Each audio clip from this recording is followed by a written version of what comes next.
You ask Tiger to calculate. This deals with finding the midpoint between 2 points.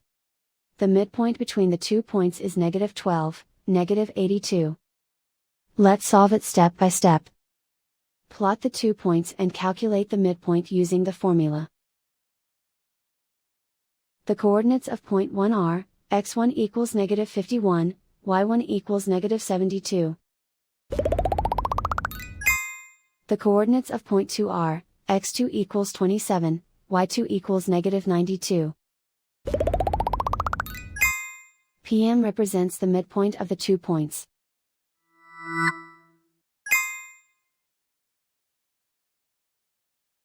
Use the x values in the midpoint formula to find the midpoints x. x1 equals -51.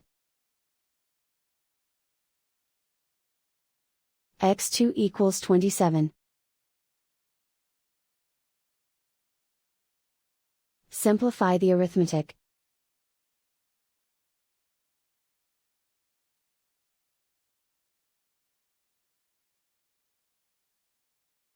Use the y values in the midpoint formula to find the midpoints y.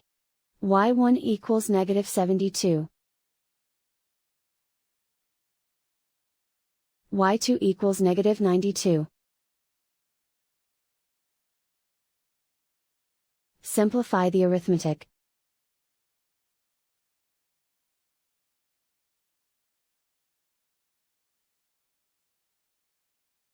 And so, the midpoint is -12, -82.